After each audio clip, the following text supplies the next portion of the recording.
श्री कृष्ण गोविंद हरे मुरारी, हे नाथ नारायण वासुदेवा।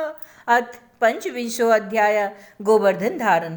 श्री सुखदेव जी कहते हैं, परीक्षित, जब इंद्र को पता लगा कि मेरी पूजा बंद कर दी गई है, तब वे नंद बाबा आदि गोपों पर बहुत ही क्रोधित हो गए। परंतु उनके क्रोध करने से होता ही क्या, उन गोपों के रक्षक तो स्वयं भगवान श्री कृष्ण थे।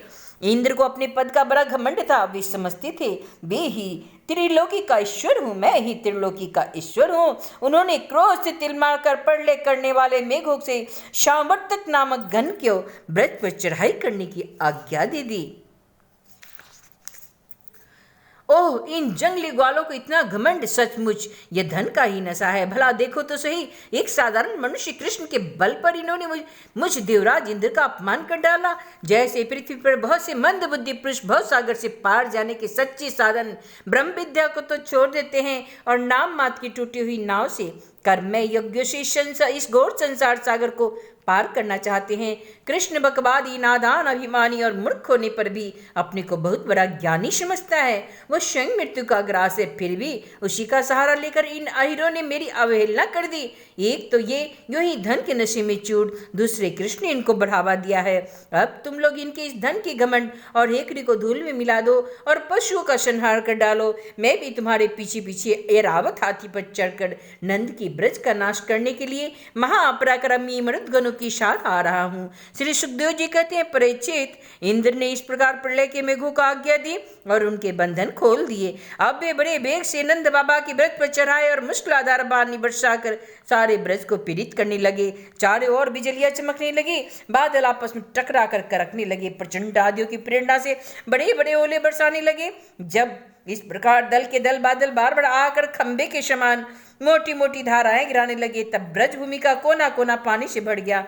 कहाँ नीचा है और कहाँ ऊंचा है, इसका पता चलना कठिन हो गया। इस प्रकार मुश्किलाधार बारिश तथा झंझावात की चपाटी में जब एक एक पशु ठिठुरने और कांपने लगा और ग्वाल ग्वालिनी भी ठंडक के मारे अत्यंत व्याकुल हो गई, तब वे सब के सब भगवान श्री कृष्ण की शरण में आई। मुश्किलाधार वर्षा से सताए जाने के कारण सब ने अपने अपने सिर और बच्चों को निहुक कर अपने शरीर के नीचे छिपा लिया और वे कांपते कांपते भगवान की चरण शरण में पहुंचे और बोले, प्यारे कृष्ण, तुम बड़े भाग्यवान हो। अब तो कृष्ण केवल तुम्हारे ही भाग्य से हमारी रक्षा होगी। प्रभु, इस सारे गोकुल के एकमात्र स्वामी, एकमात्र रक्षक तुम ही हो।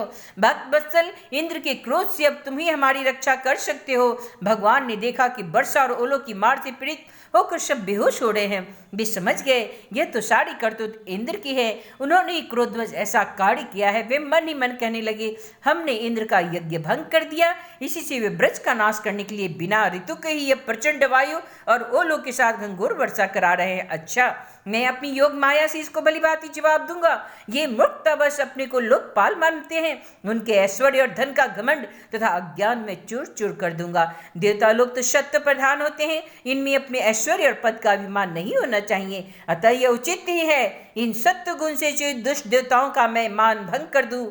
इनसे अंत में ही इनमें उन्हें ही शांति मिलेगी। यह सारा ब्रज मेरे आश्रित है, मेरे द्वारा स्वीकृत है और एकमात्र ही मैं इनका रक्षक हूँ। अतः मैं अपनी योग माया से इसकी रक्षा करूंगा। संतों की रक्षा करना तो मेरा व्रत ही है। अब उसके पालन का अवसर भी आ पहुंचा।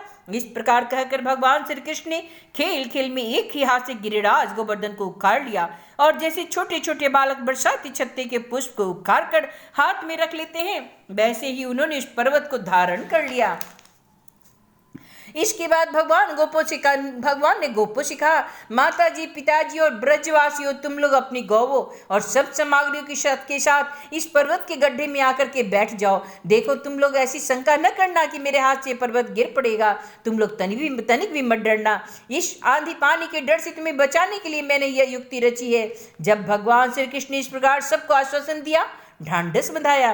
तब सब के सब ग्वाल वाला अपने अपने गोधन चक्रों आश्रितों पुरोहितों और भृत्यों को अपनी अपनी साथ लेकर सुभिते के अनुसार गोवर्धन के गड्ढे में आठ घुसे।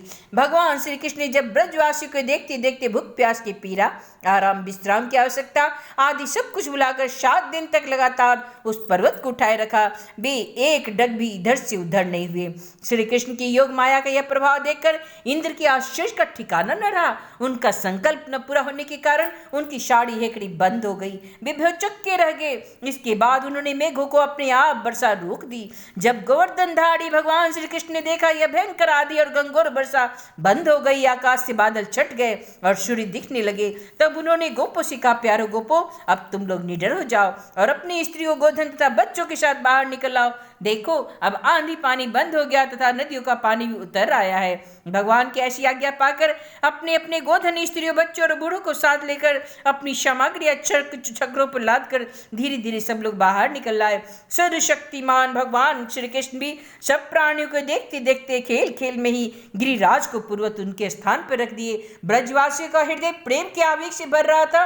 पर्वत को रखते ही वे भगवान श्री कृष्ण के पास दौड़े आए, कोई ने हृदय से लगाया, कोई चूमने लगा, सबने उनका सत्कार किया। बड़ी बड़ी गोपियों ने बड़े आनंद और स्नेह से दही चावल जल आदि से उनका मंगल तिलक किया, उन्मुक्त हृदय से शुभ आशीर्वाद दिए। यशोदा रानी, रोहिणी जी, नंद बाबा और बलवानों में श्रेष्ठ बलराम जी ने स्नेह आतुर होकर श्री कृष्ण को हृदय से लगा लिया तथा आशीर्वाद दिया। हे परीक्षित, उस समय आकाश में स्थित देवता, साध्य, सिद्ध, गंधर्व, चारण आदि प्रसन्न होकर भगवान की स्तुति करते हुए उन पर फूलों की वर्षा करने लगे। राजन, स्वर्ग में देवता लोग शंख और नौबत बजाने लगे, तुम्बुरु आदि गंधर्वराज भगवान की मधुर लीला का गान करने लगे। इसके बाद भगवान श्री कृष्ण ने ब्रज की यात्रा की। उनके बगल में बलराम जी चल रहे थे, उनके प्रेमी ग्वाल बाल उनकी सेवा कर रहे थे। उनके साथ ही प्रेम में गोपियां भी अपने हृदय को आकर्षित करने वाले, उनमें उसमें प्रेम जगाने वाले भगवान की गोवर्धन धारण आदि लीलाओं का गान करती हुई बड़े आनंद से ब्रज में लौट आई। इति श्रीमद्भागवते महापुराणे परमहंस्यां संहितायां दशम स्कंदे पूर्वार्धे पंचविंशो अध्याय। श्री कृष्ण गोविंद हरि मुरारी, हे नाथ नारायण वासुदेव।